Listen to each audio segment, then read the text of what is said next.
There was a verse I thought we'd read, and I guess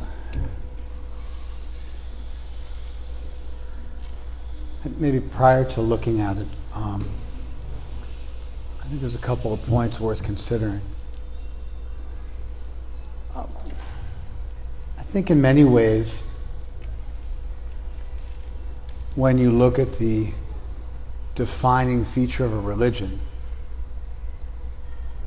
what separates a religion from a philosophy, what makes a theology distinct, what makes it special, what it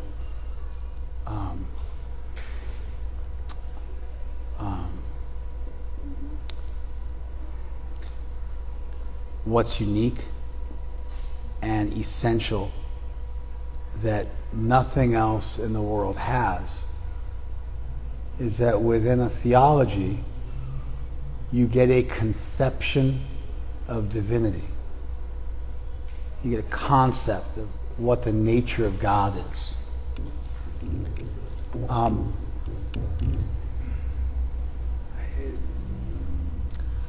Of course, religions aren't limited merely to giving that information. They also provide you with information about how to be good to your community, and they give a concept of self, the world. There might be many other features, but you could theoretically get those ideas, what it means to be good, for example. What would be called meta-ethics, the answers to the fundamental question, what is goodness? Or normative ethics, as opposed to answering really big questions like what is good in the most abstract sense, you could also answer questions like, what's a good person in this world? What's a good society? Is this action that I'm considering taking good or not? That'd be normative ethics. Certainly, spiritual traditions delve into that and answer such questions. What kind of diet you should have. But you could teach somebody about diet and you could just be a nutritionist. You have to let her know it has to stop. You could teach somebody about ethics and you could just be a moral philosopher. It doesn't require that you necessarily believe in God even to have an ethical position. I feel like we finally it takes about 5 minutes for you guys to settle in and for things to just calm down a bit. I feel like we just got there finally.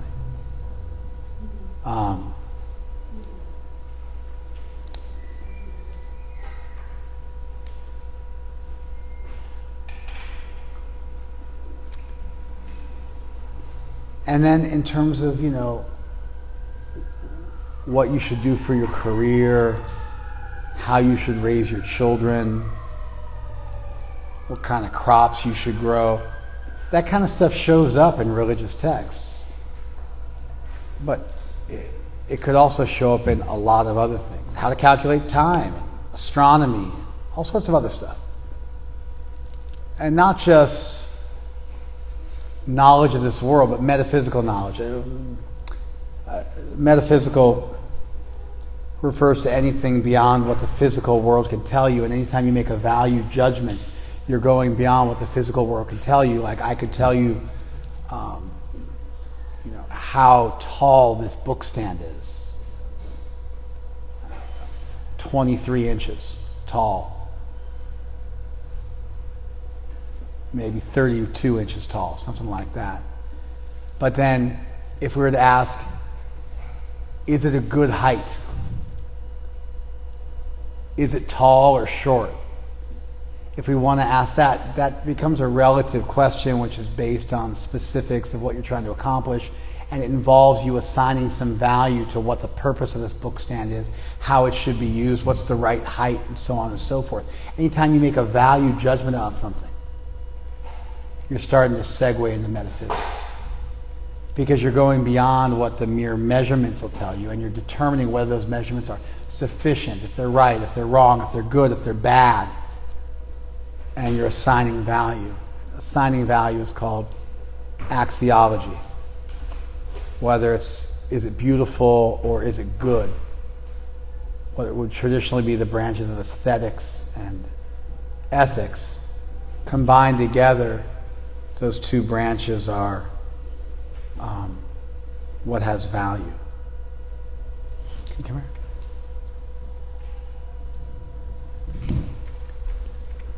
Tell my wife that I actually can't focus and she has to stop or make everybody leave.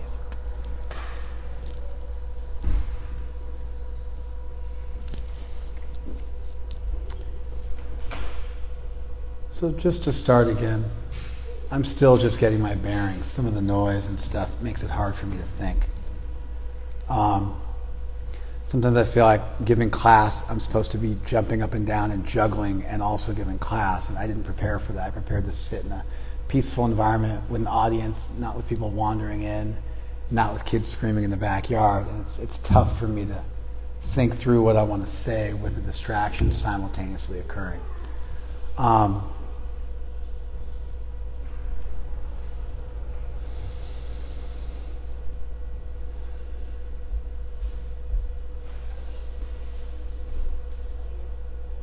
Just to start again, I think what makes a religion special, and this isn't, I don't think this is super insightful, but I think it's just, a straightforward understanding of the denotation of the term religion and theology is they contain a conception of God. And that's what makes them unique. You can have a philosophy of life, and it can cover a lot of the same ground, let's say, as a text like the Gita.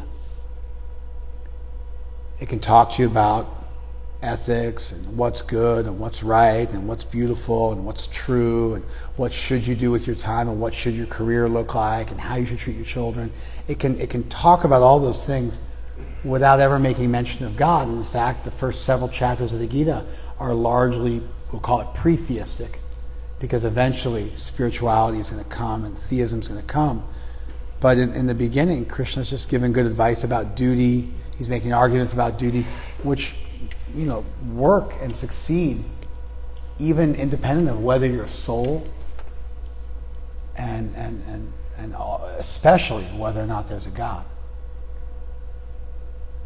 And so religion overlaps with philosophy and science, and in many ways. And you find information like about, what's a healthy diet, or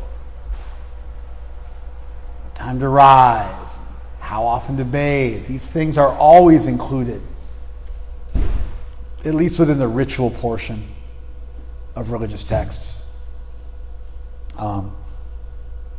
But you could just as easily get those things from a nutritionist or from a life coach or from a self-help guru who could theoretically be an atheist. And so much of our philosophy sounds Buddhist, and that makes perfect sense because Buddhism grew out of Hinduism as a schismatic movement. But like all schismatic movements, it makes strong use of the parent culture. Just like if you look at Christianity and you try to divide it from Judaism, like, what's special about Christianity? What's unique about Christianity? Yes? Jesus, right? Is Jesus really that unique? I don't know. You got the Messiah in the Hebrew Bible. You've got the whole sacrificial cult. You've got the idea of sacrificing a lamb to atone and extirpate the sins of man. Jesus then is envisioned as the Lamb of God. It's understood that he was sacrificed for the sins of all men instead of just for 1 year or for one community. It was for everybody.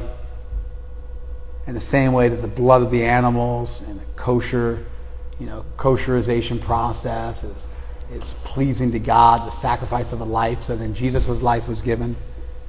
It's really quite difficult to separate Christianity, even the things that sound unique to it, from its Jewish roots, and to see it as anything other than a commentary on the pre-existing tradition of Judaism. And whether they're agreeing with Judaism, it's so much Christian philosophy, theology, is just taken straight from the Old Testament. That's why you got to have both books, because the New Testament by itself is seriously inadequate.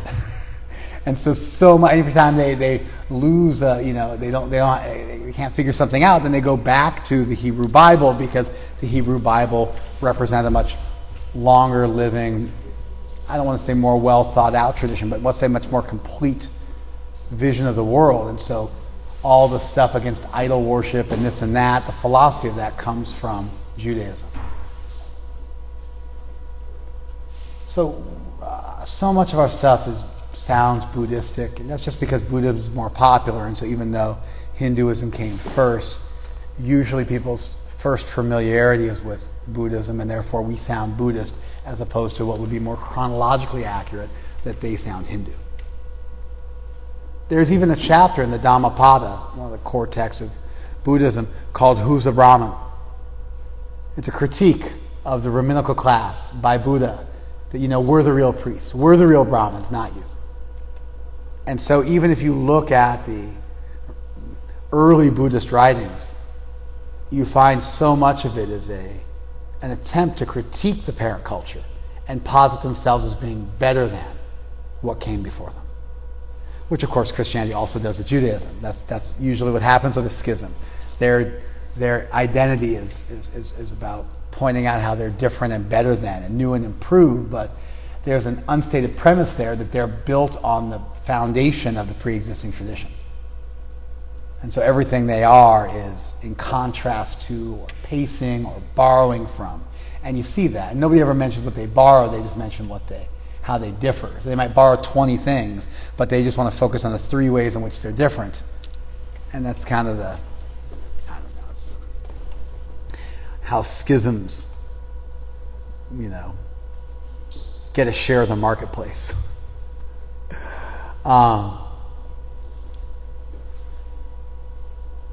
Like Freud largely has a bad rap because he had some zany ideas. But the core of Freud's ideas, which is that your unconscious mind drives so much of what you do, and that your conscious mind doesn't have nearly as much control over you as you think it does. That's Freud. That's brilliant. Everyone accepts that. Everyone borrowed that. That could be seen as the core idea he had.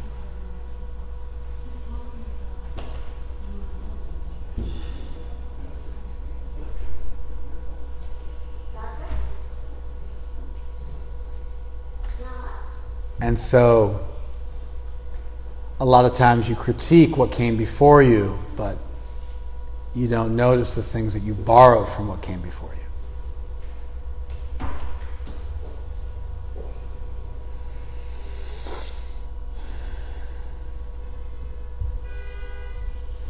So I don't think religious texts are necessarily the best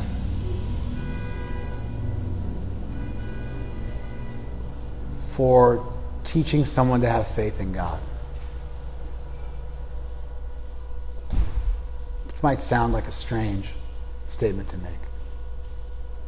I don't think religious texts are necessarily the best for teaching someone why they should have faith in God. On one hand, I think that the zeitgeist of a given culture changes with some regularity, and so the things that help people move from point Q to point R, or from point L to point O, those things change because cultures have plausibility structures. They have things that everybody in the culture accepts. For instance, if you were to say now today, 2022, you're to say, Jesus is the only way. At least in California. That's an uphill battle. You sound kind of lame. It's an exclusivist claim. It denigrates all of the traditions. It sounds elitist. It sounds white, Anglo-Saxon, Protestant. It insults people of color. It insults women or feminine conceptions of divinity. It, generally speaking, sounds outdated, poorly construed, and it goes against the grain of the, at least semi-egalitarian socialist society in the Eurocentric world in which we find ourselves. You have an uphill battle. You're saying something kind of zany. Maybe you got good arguments for it, but you're facing a somewhat antagonistic audience. Now, if you go back in time 75 years, and we're now in 1947 instead of 2022. I did my arithmetic right, yeah. So if it were 1947 and you said Jesus is the only way, you'd win. That's a popular point of view. Most of society in the U.S. agrees with you at that point. They did a poll in USA Today. Why don't you grab all those bees, just pick them up, maybe in a cartel, and then take them outside, put them in the garden somewhere.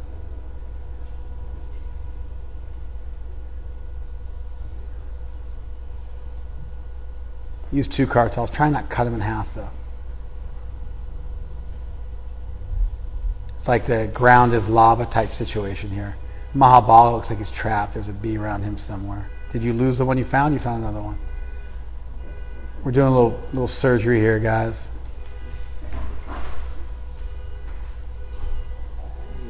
There's some over there behind Diana. Behind Diana. There we go.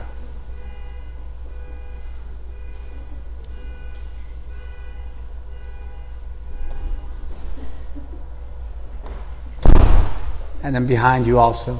6 o'clock, man. Turn around. It'll be 6. There you go. All right. People were starting to get disturbed.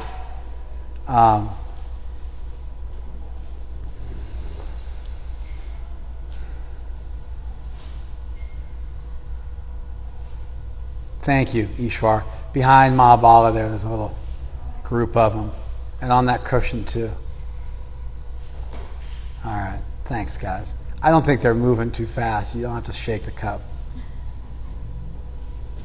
And over there by the purse, on the other side of the purse, see that? There you go. All right. I think we're good. Thank you, fellas. Appreciate that. They did a study in USA Today, and they found that exclusivism was all the rage 60 years ago, but that a few years back it had switched for pluralism, and now an inclusive worldview where you thought everybody could go back to heaven and everybody was part of one tribe, that became way more popular. Let's pop that door open.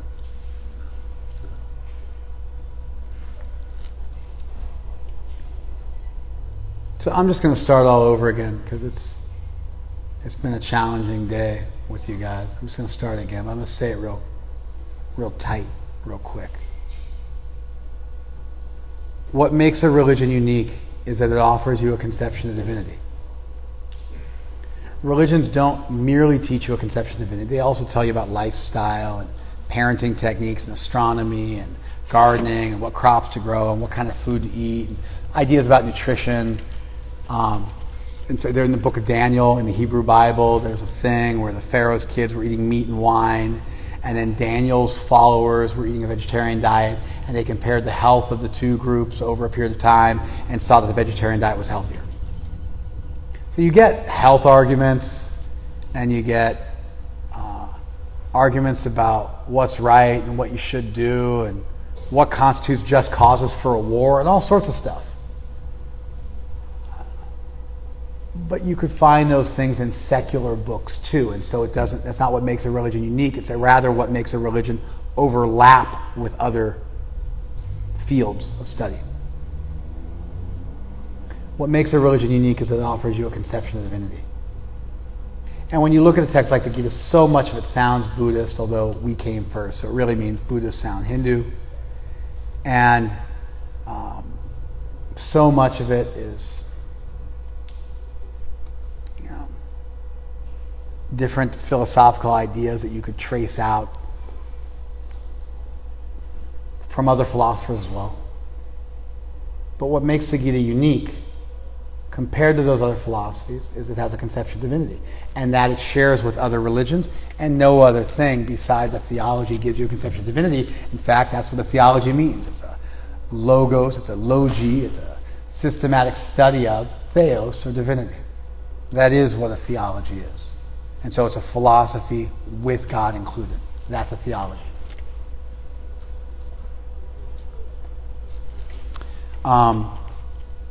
I don't think the baseline faith in God is best given from a religious text for a few reasons. Number one is what convinces people to have faith in divinity oftentimes isn't something that's taught in a book. We're not really logical creatures, and so our faith isn't always conceived of or created logically. A lot of times there's other factors at play. Additionally, even if it is done philosophically, which eventually it should be, every century or half a century, people's worldviews change, and so what constitutes a good argument will also change.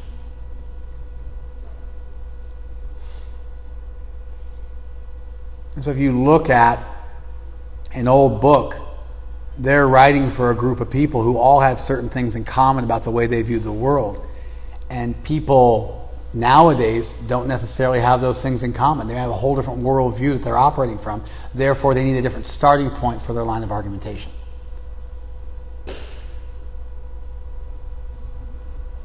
Just like nowadays, everybody assumes that you're being driven by unconscious, base, animalistic desires, and that our prefrontal cortex regulates those with something called executive function. But that we have baser desires, and that, to be a human being, to be an adult means to control and regulate those desires and exercise some impulse control. That wasn't always assumed by everybody.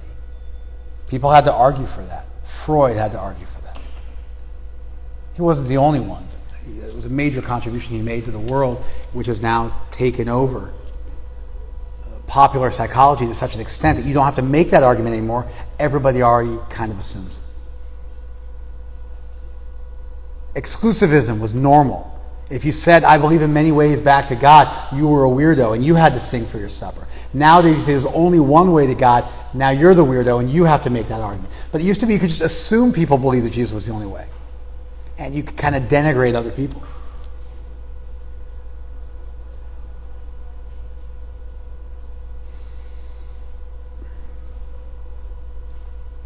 I think, for the most part, if you want to get faith in a deity, you have to delve into some logic and philosophy separate from a religious text.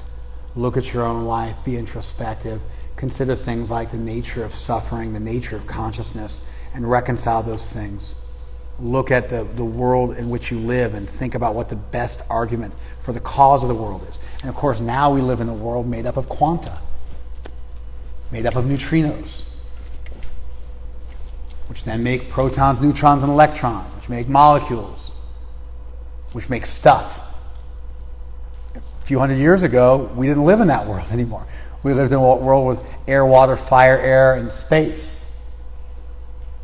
The world changed dramatically in terms of our conception of what exists, and therefore what makes a good argument for divinity is also going to change.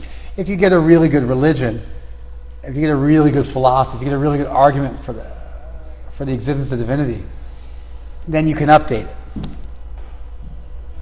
Or it's impervious to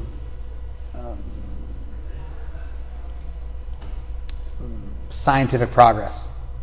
Krishna makes such an argument where he points out that consciousness is not materially definable, that consciousness represents an irreducible facet of reality. Of course, he doesn't say it exactly like I just said it. He uses different language, but I can update his language and take the core of his idea, and it's just as sexy and attractive and persuasive and powerful as it ever was. It's a perennial argument that there's something you have access to right now, namely your consciousness. Krishna says what pervades the entire body, which is consciousness. And that consciousness is not derivable from chemistry. Largely, we live in a world based on physics. Physics gives rise to chemistry. Chemistry is largely seen to give rise to biology. However, biology has this unusual feature, namely consciousness, which can't be derived from chemistry. Chemicals aren't shown to be conscious. That's a nice hard line in the sand. Chemicals aren't conscious.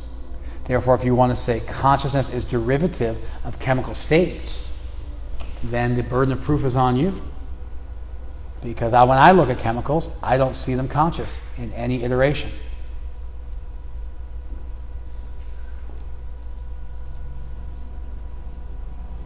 Did you guys follow that? You could tease that argument out of the Gita, but that framing of the argument has to be done in a language you speak based on the pre-existing worldview you have, so someone can pace where you're at and then take you where you need to go. And that happens outside of a book that was written thousands of years ago, because that book was speaking to a different audience. And even if those arguments are perennial, they need to be put into a language, at least through translation, which is also a cultural phenomenon. When you translate something, you're also translating it into the language of a given people at a given point of time, which is why Shakespeare doesn't sound the same as modern English, which is why English in England doesn't sound the same as American English.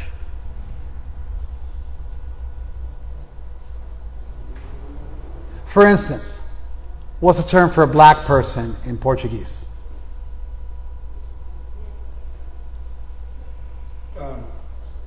Formal or colloquial? I don't want to go slang, okay, but I want to go with like the way you would refer to a black. I'll make it easier. That's right, negro, right? In Spanish? Negro, right? That needs to be translated carefully into the English language so as not to become offensive. Now, you can go back a century and you have the United Negro College Fund, the UNCF. Have you guys heard of that? One of the largest black charities in this country, one of the oldest black charities in the country. You know, it's a really old black charity?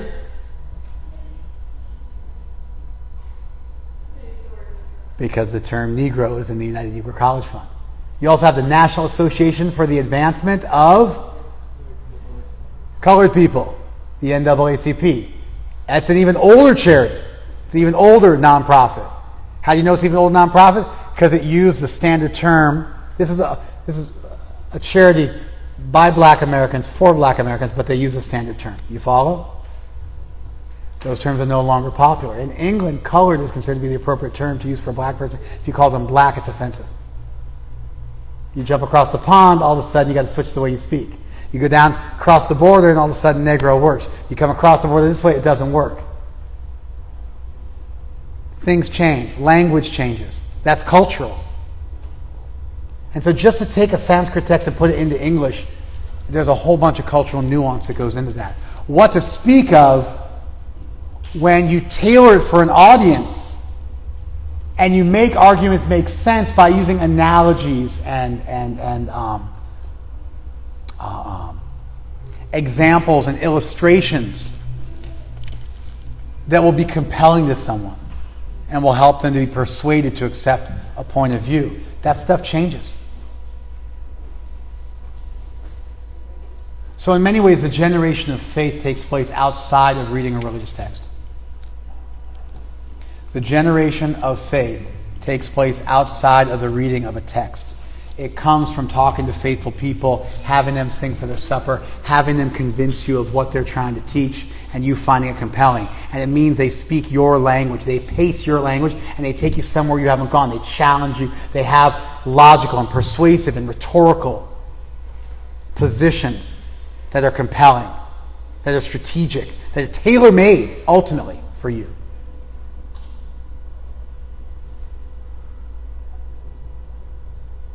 By the time you get into a deep dive into a religious text, what should have happened is you should have already developed some faith. And that way you already believe in a deity, and then they can offer you a conception of divinity. So what makes a theology different? It tells you about what God's like, what God looks like, what the nature of divinity is. That's what makes it special. What else does it do? Oh, it tells you how to live your life and what kind of food to eat and how to treat your children and what kind of career to have and how to stay clean, and has all sorts of other things. But you could get those things, very easily you could get those things from a philosophical text. So this is what makes religion special. It's what a theological text has that nothing else in the world has. But to really appreciate a theological text, you have to already have faith in divinity. Because what's going to convince you to have faith in divinity probably isn't a book thousands of years old, if only because it's not in the language you speak and needs to be translated, and that's a cultural endeavor.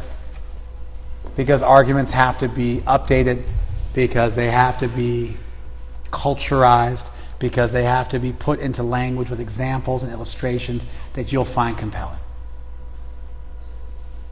And so by the time you really appreciate a religious text and its conception of divinity, you've already done a bunch of work on the ground ahead of time.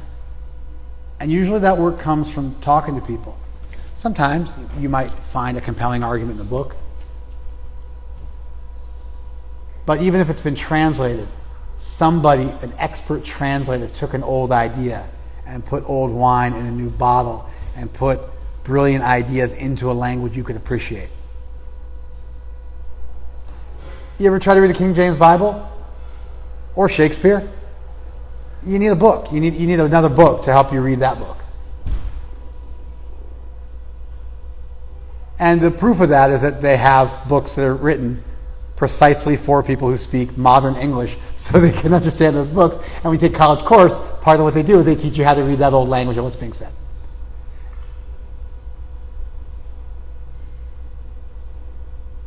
And sometimes you have a real old book like Jesus Ate Broma, which is food, broma.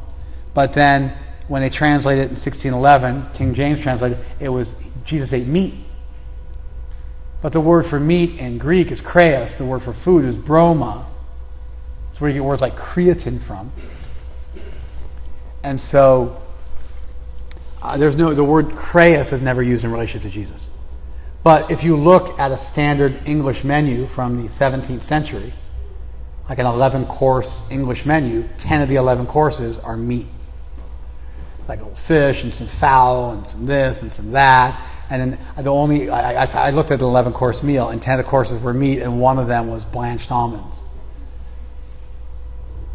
No vegetables in the meal. That's what I do in my free time. I look at, English diets from centuries ago. And so just like you might say, in Bengali or in Japanese, you'll say, let's eat rice. Or in English, you'll say, let's break bread. If I invited you to my home to eat and we were having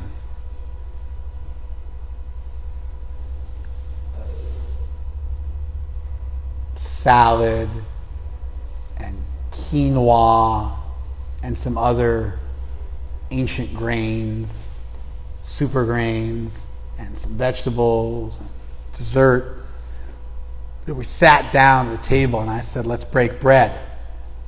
Nobody would say to me, why are you lying? There's no bread on this table. they would understand what I mean when I say let's break bread, is I meant let's have food. Meat was used like that in England. And so it's almost like you've got the original text in Greek, then 13 centuries later, 14 centuries later, the text was translated into the English of that time. They made a major change. The word broma became meat.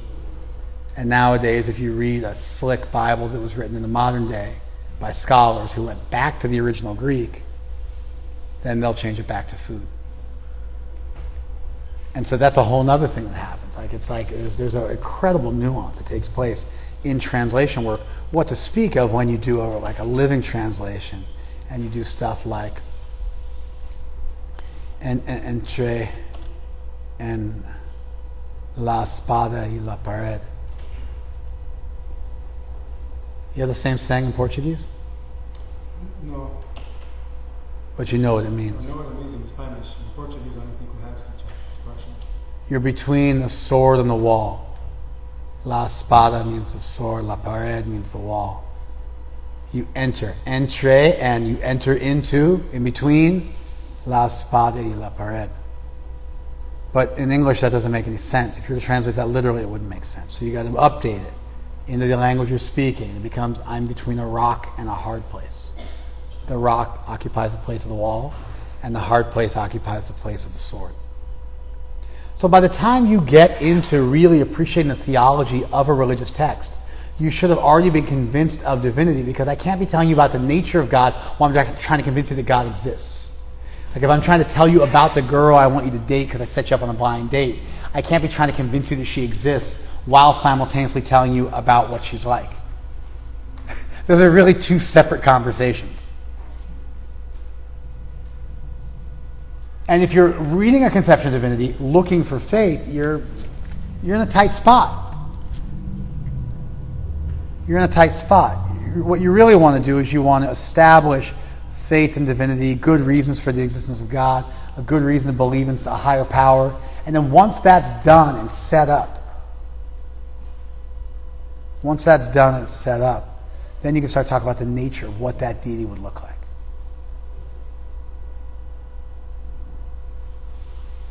All right.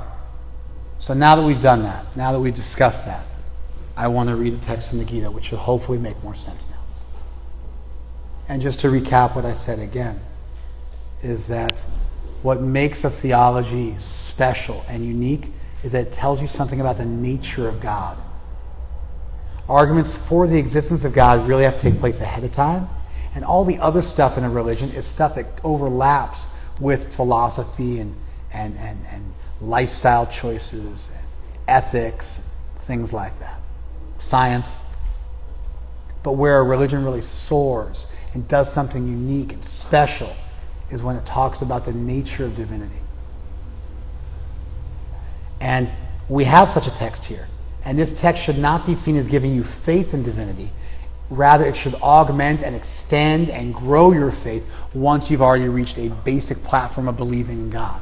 And that basic platform of believing in God changes from century to century. What arguments are compelling. Sometimes the logic is perennial, but it always needs some nuance and some cultural translation and some work to make it accessible, to help meet you where you're at and take you to the next level. And I gave you one such argument of consciousness, which occurs in the Gita, but I even showed you how it has to be updated and put into a language that is appreciable, so it becomes more fortified and compelling, because our whole worldview of what exists has changed with the advent of microscopes and telescopes.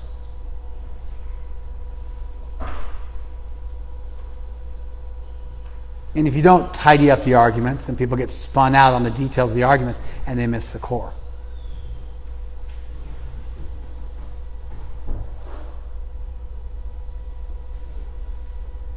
Just like if somebody was to speak about equality between colored people and white people, and they would say, they're all equal. We're all equal, colored people and white people. The very usage of the term colored people would make you sound like a racist. And everybody would be, what's wrong with you? You're a racist.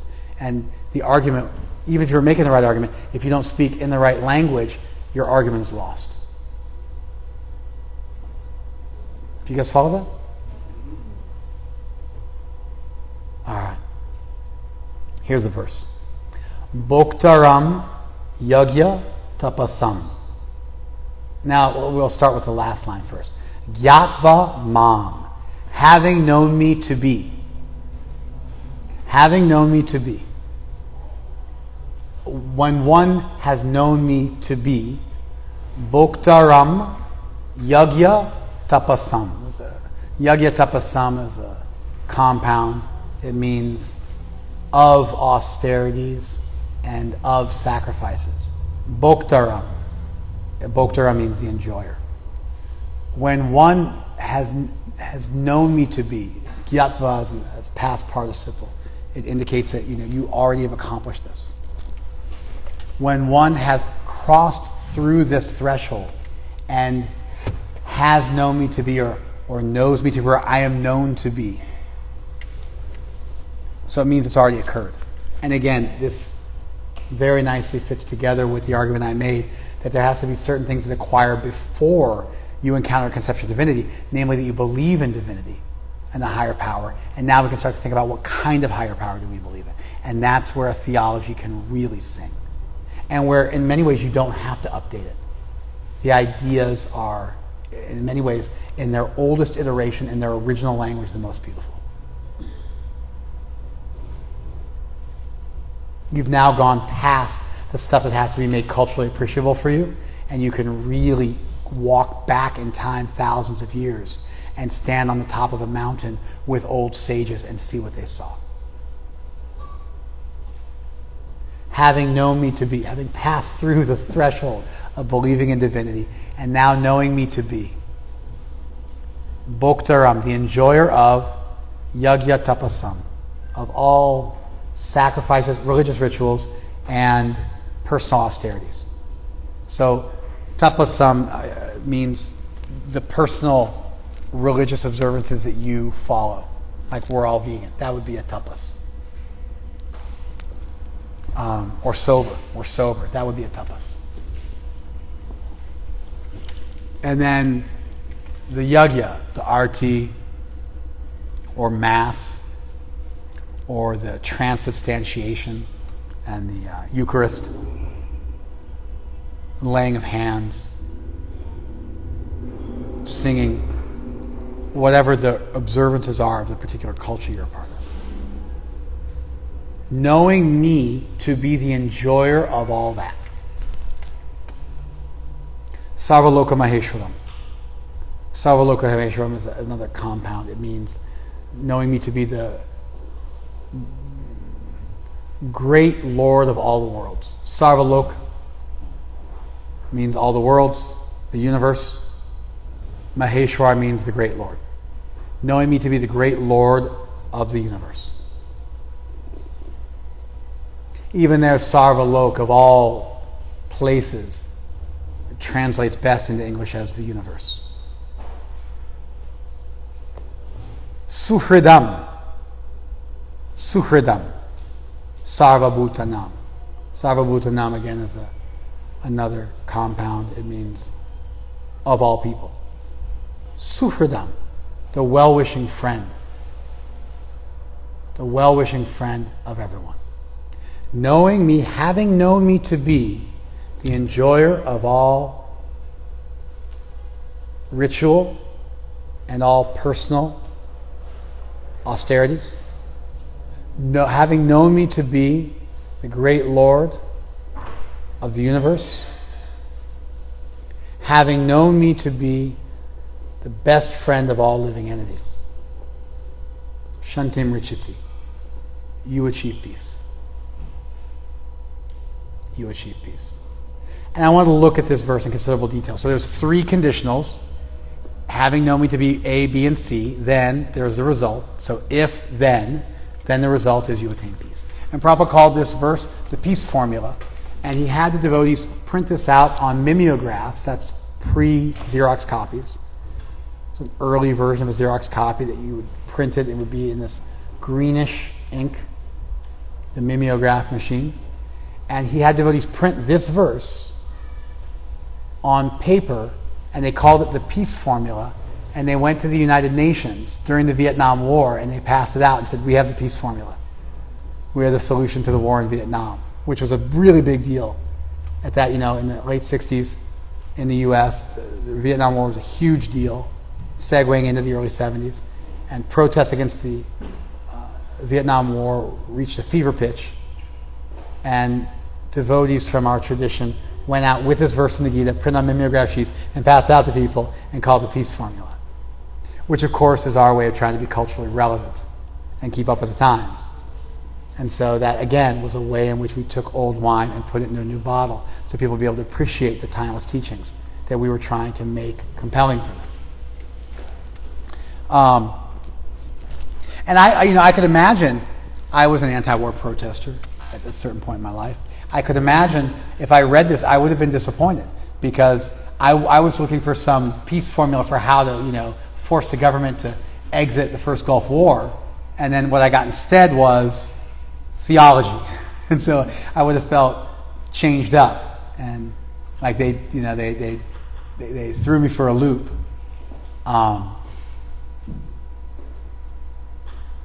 Anyway, I wanted to look at this a little bit. So I think that if you were to say, when you say Sarva Loka Maheshwaram, the great Lord of all the worlds, if there was one word in English that communicates that someone is the great Lord of the universe, what's the one word in English that would communicate that power or that God? Now that's the person who has that power. But what would be one word for that power? The great Lord of the universe. I'm sorry? Almighty. Almighty. That's a winner. Almighty. That's pretty clean. Pretty good. Pretty clean. Good. All is Sarvalok, and mighty is Sarva Maheshwaram. Sarvalok and Maheshwaram. I like that one. I think, an even tighter one. Who said that? Yeah, omnipotent. All-powerful. Which is the same way of saying almighty. But it's a little bit more of like the term that's used in philosophical context as opposed to religious context. Almighty is very Christian terminology, and omnipotent is the corresponding philosophical term. Now, what does it mean to be omnipotent? I don't think we really think this one through. Being omnipotent means you are beyond the laws of physics. You're beyond gravity, you're beyond entropy, you're beyond thermodynamics, you never decay. Nothing can control you. You control everything. Space and time they belong to you. You don't belong to them. You can bend time, you can bend space. It's the appropriate Sanskrit term for this is avichincha shakti, inconceivable potency. Sarva sankalpa shakti, the power to accomplish anything you desire. And usually when you talk about a serious conception of divinity in most religions, you end up with a triple O deity. A triple O deity is omnipotent, all-powerful. That's the English, by the way, all-powerful, yes. Omniscient, all-knowing, from sentience, right? Yeah. And omnibenevolent, all good. All good, all-powerful, all-knowing. Now, that all-knowing, is knowledge a power? Yes. So technically, if you're all-powerful and all-good, you're automatically all-knowing. Actually, if you're all-powerful, you're all-knowing. Because knowledge is a power, and therefore to be all-powerful would ultimately mean you're also all-knowing. You guys follow that? So why do we mention all-knowing separately? Because it's a nice thing to meditate on. If Krishna is the great Lord of all the worlds, is he automatically the enjoyer of all yajna and tapas, or austerity and sacrifice? It's an interesting question. Let me ask it again. If Krishna is the omnipotent supreme, that's Sarva Loka Maheshwaram, the second of the three things we're discussing, Is he automatically the enjoyer of all sacrifices and austerities, which is the first of the three things? No. If you're all powerful, there's nothing greater than you. Therefore, everything that happens depends on you. And therefore, you are the center or the enjoyer of all that exists, because there could be no other center besides you, because being omnipotent, you're the center of everything. That would be me arguing yes. Response to that? Yeah. There's a verse by Maharaj where it says that when we make an offering to the Lord, it's actually us that benefit. Just like if there's a mirror. But that's irrelevant to the point I'm describing. We have little time left. It's totally tangential. It's not even pertaining to what I said. Let me say what I said again. Please try to respond to it. You said that being omnipotent does not mean that you're the enjoyer of everything which happens in the world. Krishna doesn't say you're the enjoyer. He says he's the enjoyer. So he's sticking with this theme of he's the center of everything. I'm arguing, in contrast to the idea that those are two distinct points, that just like omniscience is included within all power, similarly, being the enjoyer of everything which exists in the world is included also within being all powerful. That's my argument. Who wants to refute it?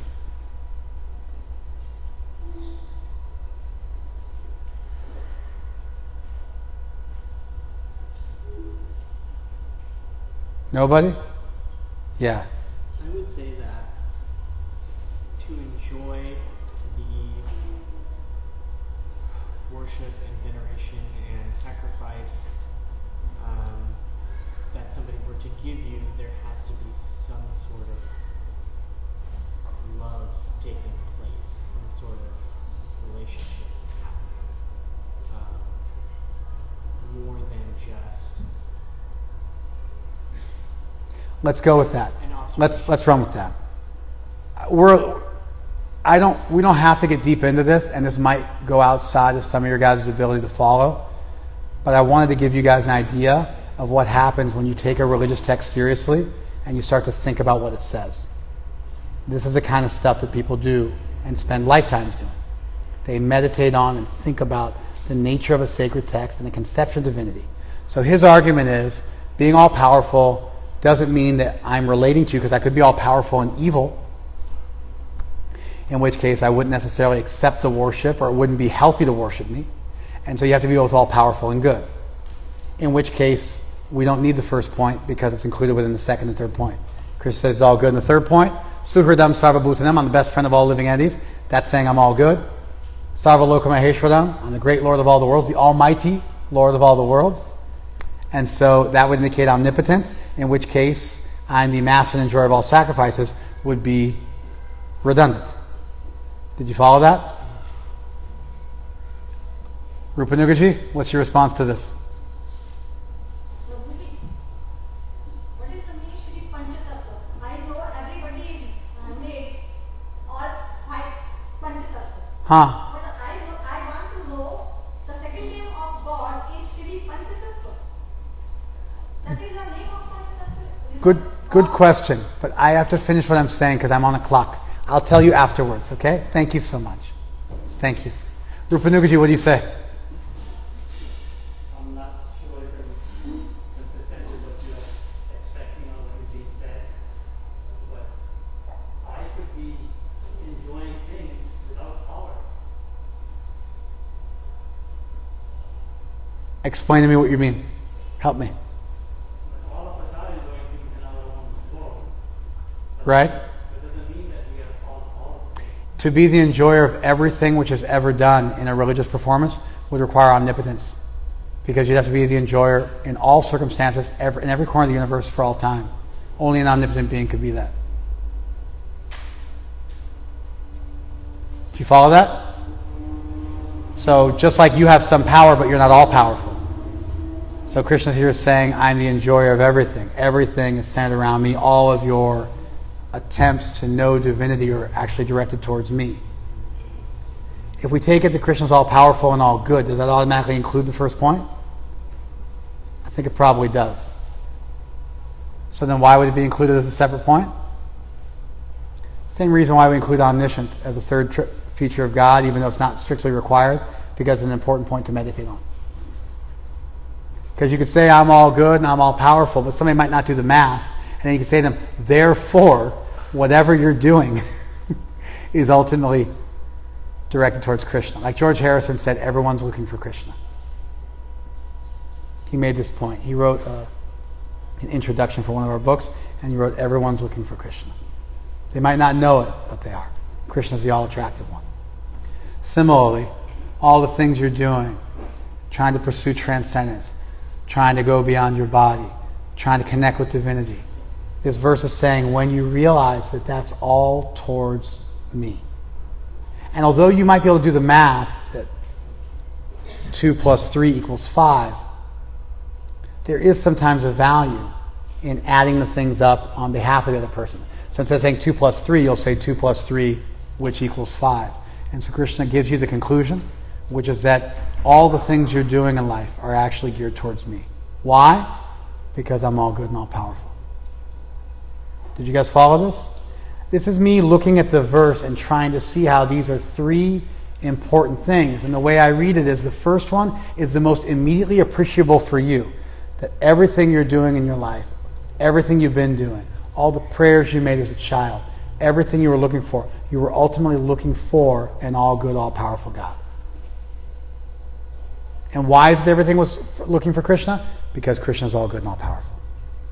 That, of course, doesn't mean other conceptions of divinity couldn't be that, and it would be a rose by any other name, which would still smell as sweet. And just because you call the sun Sol down in Mexico, it doesn't mean you're worshiping a different sun or looking at a different sun. It's the same sun. So we don't have to be denigrating any other tradition or taking an exclusivist position here. We're simply saying that this conception of divinity, we are looking at an all-good, all-powerful deity. And all-good, all-powerful deity means everything you're doing is ultimately, indirectly, or directly trying to achieve that. And whether you're doing it, wrong or right, or you're looking here, or you're looking there, ultimately Krishna's the person you've been looking for. He's the all-attractive one. Did you guys follow this? So we got a verse, and we'll just wrap this up now. Theology is special because it teaches you something about the nature of divinity. Theologies oftentimes teach you a bunch of other stuff, but then they're really overlapping with science and philosophy. They might still have compelling stuff to say, but they're overlapping. Where they're unique, where they do what nothing else does, is they talk to you about the nature of divinity. To get to a place in a conversation with somebody where you're interested in the nature of divinity, you have to believe in divinity. Those arguments largely exist outside of theology, outside of ancient religious texts, if only because you have to translate those ideas into new language with new examples based on where the people are at a given time. Once that's done, you can go back into the religious text and you can really just see what they're saying. And what they're saying is quite deep.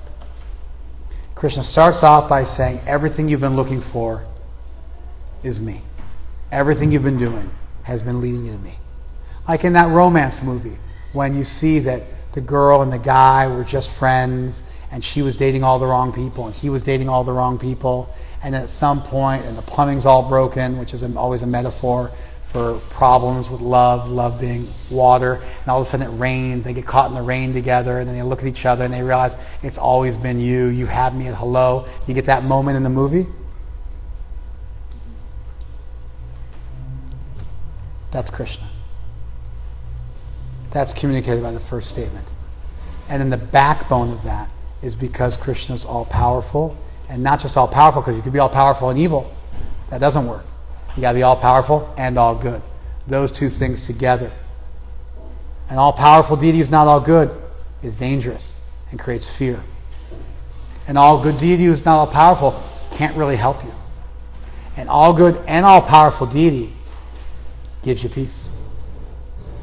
Frees you from fear. You're in contact with the big man on campus, and therefore you're not afraid anymore. Death doesn't scare you. Loss doesn't scare you, because you're in contact with something which is above all that, which is higher than all that. And then whatever you go through in the world is kind of like child's play. It's not that big of a deal.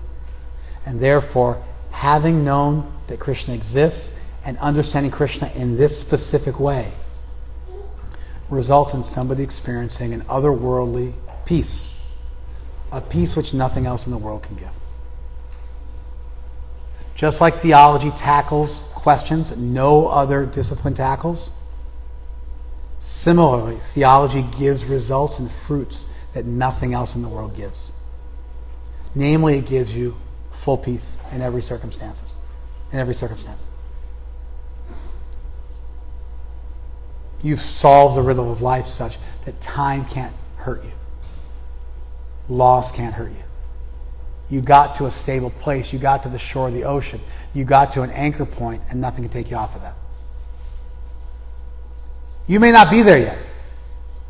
But just the idea, the logical, reasonable idea that could be a place you would get to is enough to make you search after this for the rest of your life.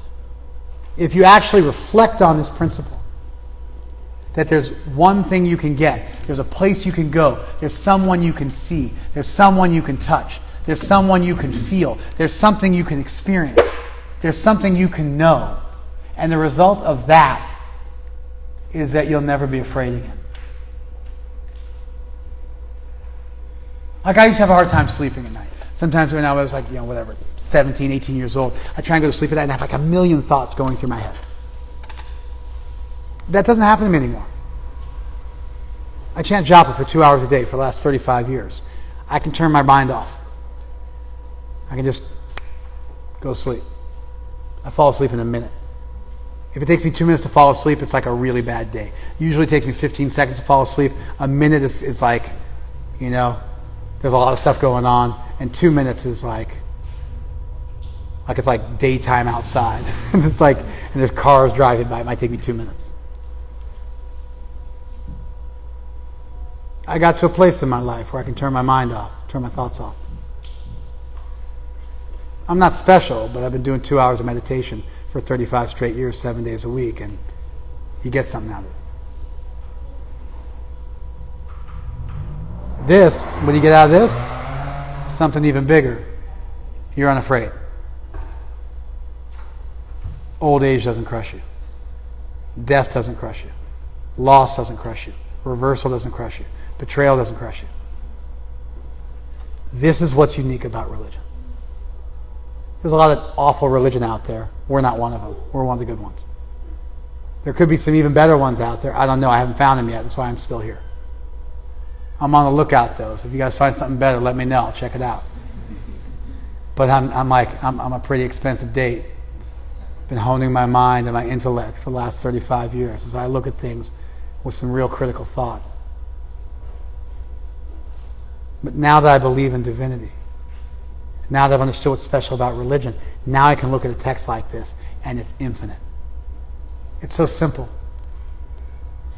I'm what you've always been looking for. Why? Because I'm the all-powerful and all-good Supreme Lord.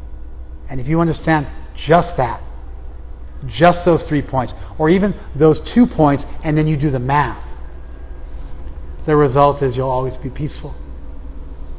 You'll always be okay.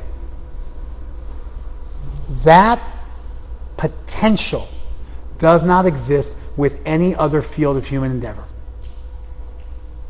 Nothing else in the world in terms of philosophical pursuit or lifestyle pursuit or value pursuit or ethical pursuit, nothing yields that result, even potentially.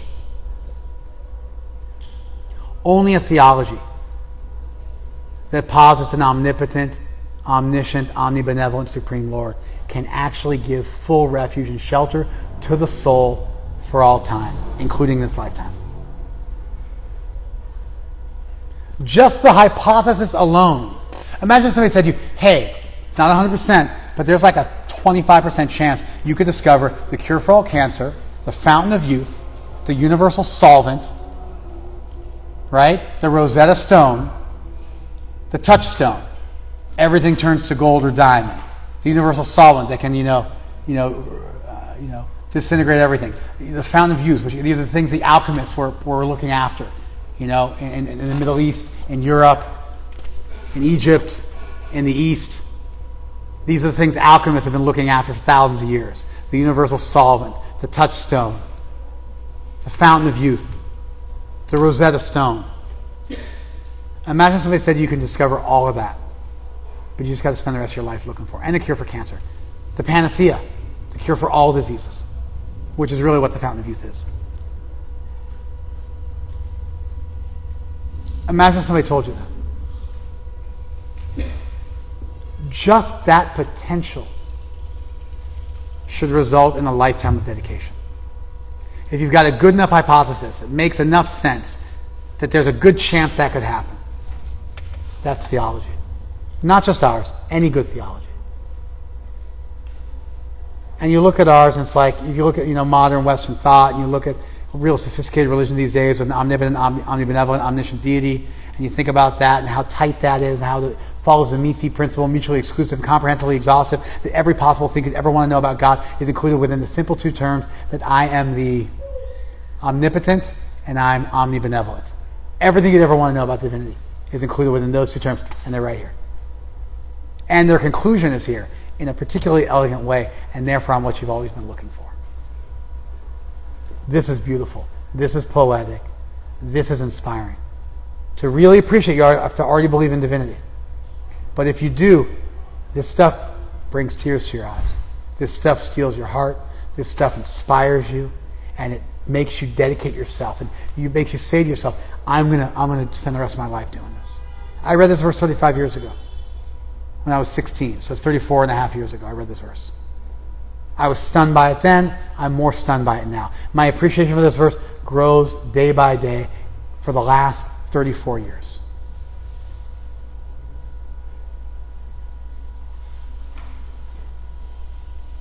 Okay.